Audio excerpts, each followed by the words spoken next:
ఓం సాయిరామ్ శ్రీమాత్రే నమః. అమ్మ బిడ్డలందరికీ నమస్కారం ఫ్రెండ్స్. ఎలా ఉన్నారండి? ఏం చేస్తున్నారు? అందరూ కూడా మన అమ్మ దయ వలన సుఖంగా సంతోషంగా ఆరోగ్యంగా ఉండాలి అని మనస్ఫూర్తిగా అమ్మవారిని కోరుకుంటూ ఈరోజు అమ్మవారి సందేశం ఏంటో తప్పకుండా తెలుసుకుందామండి. ఈరోజు అమ్మవారు ఈ సందేశంలో ఏం చెప్పబోతూ ఉన్నారు అంటే గనక, బిడ్డ నిన్ను ఎవరైతే బాధిస్తూ ఉన్నారో వారి ఆటలన్నీ కూడా నేను కట్టివేయబోతున్నాను. చూడమ్మా, ఈ దుర్గమ్మను నమ్మి మోసపోయిన వారు ఎవ్వరూ లేరు. అలా జరిగితే మీరందరూ కూడా దుర్గమ్మ దుర్గమ్మ అంటూ నా పాదాల చెంత ఈరోజు వరకు ఇప్పటి వరకు నాపై మీ నమ్మకాన్ని పెట్టుకుని ఉండరు. కనుక నిన్ను ఎవరైతే బాధకు గురి చేశారో వారందరి ఆటలను ఇక కట్టివేయబోతున్నాను. మరి ఈ సందేశంలో ఉన్నటువంటి పరమార్థం తప్పకుండా తెలుసుకుందామండి. అంతకంటే ముందుగా ఎవరైతే మొదటిసారిగా మన ఛానల్ని చూస్తూ ఉన్నారో ప్లీజ్ అండి తప్పకుండా సబ్స్క్రైబ్ చేసుకుని ఈ వీడియో కనుక మీకు నచ్చినట్లయితే తప్పకుండా మరికొంతమంది అమ్మ బిడ్డలకు చేరవేయండి. మీ సపోర్టును నాకు అందించండి. అమ్మవారి సందేశానికి చాలామంది ఎన్నో సమస్యలు ఇబ్బందులు ఎదురవుతూ ఉన్న వారందరూ కూడా వారందరి జీవితాలలో గొప్ప మార్పు అనేది చాలా వారంలోగా వచ్చింది అని చెప్పి కామెంట్ సెక్షన్లో షేర్ చేశారండి. నాకు ఎంతో ఆనందాన్ని కలుగు చేసింది. నిజంగా అమ్మవారు ఎంత వెంటనే రిప్లై ఇస్తూ ఉన్నారు అంటే మనం ఏం చేసుకోవాలి, ఒక చక్కటి పరిష్కార మార్గాన్ని అమ్మవారు మనకు తెలియజేస్తూ ఉన్నారు. ప్రతిరోజు కూడా మనం అమ్మవారి సందేశాలను శ్రద్ధగా వినడమేనండి మనం ఆ సమస్య నుంచి పరిష్కారానికి మనకు తెలియజేస్తారు అమ్మవారు. ఇక అమ్మవారి సందేశం తెలుసుకుందామా బిడ్డ, నీ మనసు నువ్వే బాధ పెట్టుకోవద్దమ్మా. అలాగే ఎవరు నిన్ను చూసి హేళన చేస్తూ ఉన్నారనో లేదంటే నిన్ను ఏమాత్రం కూడా పట్టించుకోవడం లేదని అస్సలు అనుకోవద్దు.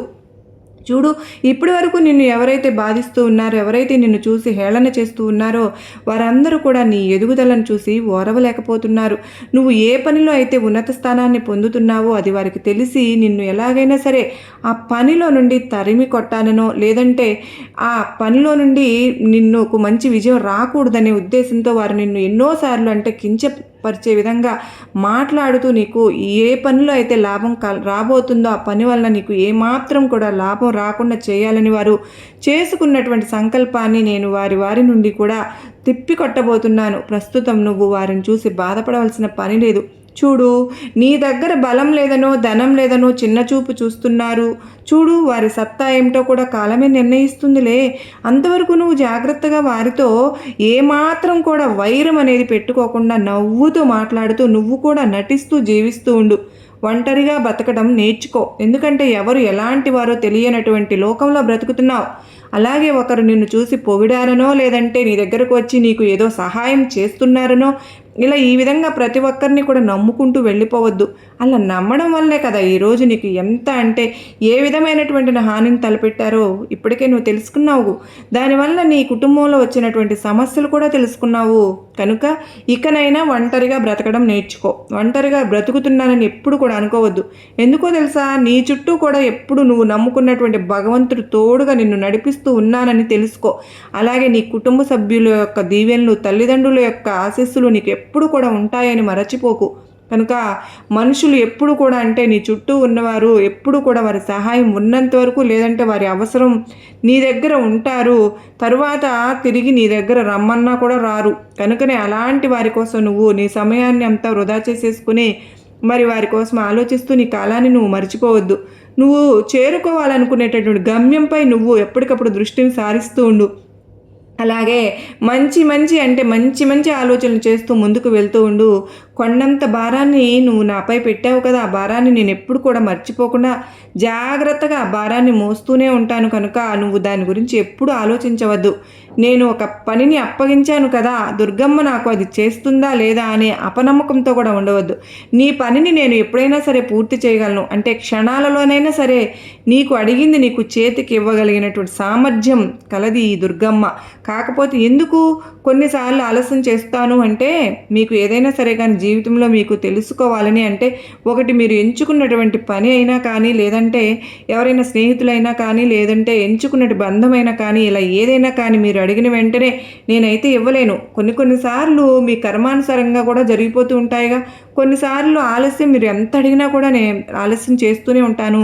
కోరిక పట్ల, సమస్య పట్ల కానీ ఎందుకు అలా జరుగుతుంది అంటే మీరు తప్పకుండా వాటి గురించి పూర్తిగా తెలుసుకుంటారని. కాస్త మీరు సమయాన్ని కేటాయిస్తాను కానీ మీరు ఈలోపు అర్థం చేసుకోకుండా నేనేదో మీకు జీవితంలో మీరు అడిగింది ఇవ్వడం లేదని మాత్రమే అనుకుంటూ ఉంటారు. కానీ దాని వెనుక ఉన్నటువంటి ఆంతర్యం ఏమిటో తెలుసుకోలేకపోతున్నారు. మంచి కానీ చెడు కానీ ఏదైనా సరే కానీ నువ్వు కర్తవు కాదుగా.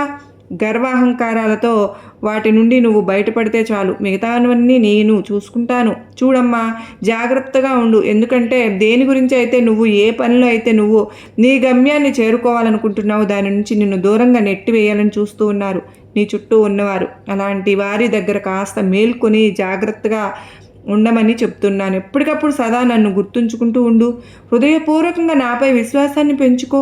నీకు ఎంతో మేలు చేకూరుతుంది. అది ఇప్పుడు కాదు, ఎప్పటికప్పుడు నీకు ఎన్నోసార్లు చెప్తూనే ఉన్నాను. మేలు జరిగేలా సహాయం చేస్తుందే కానీ నీ దుర్గమ్మ ప్రతి విషయాన్ని కూడా నేను చూసుకుంటున్నానని నువ్వు మర్చిపోవద్దు. నువ్వు ఏ విషయం పట్ల కూడా అంటే నిన్ను ఎవరో దూషిస్తున్నారనో, కించపరుస్తున్నారనో, లేదంటే అవమానపరుస్తున్నారనో, లేదంటే పనులు అడ్డంకులు సృష్టిస్తున్నారనో వారందరి గురించి పట్టించుకోవద్దు. కేవలం నువ్వు చేస్తున్నటువంటి నీ పనిపై మాత్రమే దృష్టి పెట్టు. మిగతా వాటి గురించి నేను చూసుకుంటాను. నా బిడ్డలు నేను కాపాడుకోకపోతే ఇంకెవరు కాపాడుకుంటారమ్మా చెప్పు.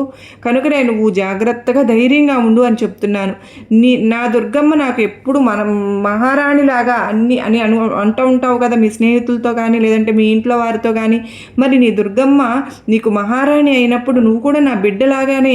కనుక మీరు మహారాణికి బిడ్డలుగా సంతోషంగా ఆనందంగా ఉండాలి తప్ప కష్టాన్ని చూసో లేదంటే ఎవరో నిన్ను భయపడుతున్నారని వారిని చూసో నువ్వు భయపడుతూ ఉండవద్దు. నేను ఎప్పుడు కూడా నీ చెంతనే ఉంటున్నాను కదా.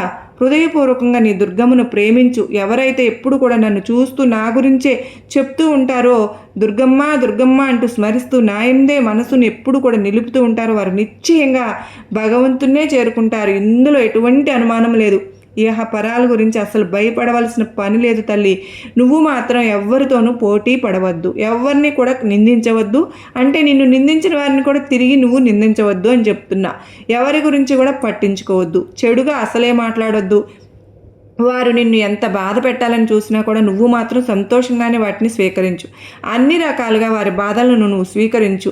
తర్వాత జరగబోయేటటువంటి రోజుల్లో వారిని ఏ విధంగా గుణపాఠం చెప్తానో సాక్షాత్తు నీ కళ్ళతో నువ్వే చూస్తావు కదా. కొన్నిసార్లు జీవితంలో ఒక మనిషి ఎదుర్కోలేనటువంటి సమస్యలు ఎదురైనప్పుడు కిందకు కూలిపోతూ ఉంటారు. అది నాకు బాగా తెలుసు, నేను అర్థం చేసుకోగలను. అలాంటప్పుడు కేవలం భక్తితో, శ్రద్ధతో ఈ దుర్గమ్మపై దృష్టి నిలిపావా, నీ దుర్గమ్మ మనసులో ఉన్నటువంటి శక్తిని ఒక్కసారిగా మేల్కొల్పి మనం మరలా నిలదొక్కునే విధంగా మనకు ఒక మంచి దారినైతే దుర్గమ్మ తల్లి చూపించే దిశగా చేస్తారండి. కనుక జీవితంలో కోలుకోలేని విధంగా ఎవరైతే కష్ట నష్టాలు వస్తూ ఉన్నాయో అలాంటి వారందరూ కూడా డీలా పడిపోవద్దు ఫ్రెండ్స్. జాగ్రత్తగా ధైర్యంగా ఉండండి అని అమ్మవారైతే ఆశీర్వాదాలతో అందిస్తున్నటువంటి సందేశం అండి. మనకు కొన్నిసార్లు అసలు కొంతమంది అయితే మనం ఏదైనా ఒక పని చేస్తున్నాం అనుకోండి, ఆ పనిలో మనకు సక్సెస్ అనేది లాభం వస్తుందని తెలిసిన వెంటనే దుష్ట స్వభావంతో లేదంటే కుళ్ళు కుతంత్రాలు చేసి అయినా సరే మనపై వారికి అంటే ఒపీనియన్ ఉన్నట్లుగా మన ముందు నటిస్తూ మంచి ఒపీనియన్గా ఉంటారు. మనకి ఏదైనా మంచి చేస్తున్నామన్నట్లుగా వారు చేసేటటువంటి విషప్రయోగాలు నిజంగా చాలా అంటే చాలా మనకే తెలియకుండా మనల్ని బాధించే విధంగా చేస్తూ ఉంటాయండి వారి పనులు. కనుక అలాంటి పనుల వల్ల మనం ఎంత బాధపడినా వారి గురించి తెలుసుకున్న తర్వాత వారికి కాస్త దూరం పెట్టడం మంచిది. అంటే వారి స్వభావం ఏమిటనేది మనకు పూర్తిగా ఇప్పుడే అర్థమైపోయింది. కొంతమంది చేసేటటువంటి పనుల వల్ల కానీ, లేదంటే వారి చూపుల వల్ల కానీ, లేదంటే వారి మనల్ని ఎక్కువగా మూసేస్తున్నారు అనుకున్నప్పుడు వారిని కాస్త దూరంగా పెట్టడమే మంచిది. ఎందుకో తెలుసా, మనకు పనికి వారు అడ్డు తగులుతున్నారు. మనం ఏం చేయాలంటే సంతోషంగా అంటే నవ్వుతూ నటిస్తున్నట్లుగానే వారి నుండి దూరం అయిపోవడం వల్ల మనకు వారి నుండి ఎలాంటి హాని కలగకుండా ఉంటుంది. అలా మనకు ఎవరైతే అంటే కీడు తలపెట్టాలని చూస్తూ ఉంటారో అలాంటి వారిని అమ్మవారు దుర్గమ్మ తల్లి అసలు పట్టించుకోవద్దు. వారిని గురించి మీ ఆలోచించవద్దు. మీ పనిపై మీరు దృష్టి పెట్టండి. ఎప్పుడైతే కానీ మధ్యలో వచ్చేటువంటి పురుగులు లాంటి చీర పురుగులు లాంటి వారిని చూసి ఆగిపోవద్దు అని చెప్పి దుర్గమ్మ తల్లి చెప్తున్నటువంటి సందేశం ఇది. కొంతమందికి అంటే మనం చేస్తున్నటువంటి పనిని చూసి ఓర్చుకోలేక మనం ఆ పనిపై దృష్టి నిలపకుండా చేస్తూ ఉంటారు ఫ్రెండ్స్. కనుక అలాంటి వారిని పట్టించుకోకుండా మన గమ్యాన్ని మరిచిపోకుండా మన పనిని మనం శ్రద్ధగా చేసుకుంటూ వెళ్ళిపోవడమే. అనేది ఈ యొక్క సందేశంలో ఉన్నటువంటి అర్థం పరమార్థం కదా. మరి ఇది మీ అందరికీ కూడా నచ్చింది కాదు, నమ్మకాన్ని ధైర్యాన్ని కలిగించింది కాదు. నచ్చిన వారందరూ ప్లీజ్ అండి తప్పకుండా మరికొంతమందికి షేర్ చేయండి.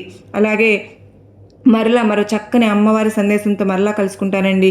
అంతవరకు అమ్మవారి కృపా కరుణ కటాక్షం మనందరిపైన నిండుగా మెండుగా ఉండాలి అని మనస్ఫూర్తిగా ఆ తల్లిని నేను కూడా కోరుకుంటూ ఉన్నానండి. అంత మాత్రమే కాదు ఫ్రెండ్స్, మరందరికీ కూడా అమ్మవారు కామెంట్ సెక్షన్లో చెప్తూ ఉన్నారు, అక్క మాకు ఒక్క వారంలోనే ఎంతో మార్పు కలిగింది అని. చాలా సంతోషం. సర్వే జనా సుఖినో భవంతు.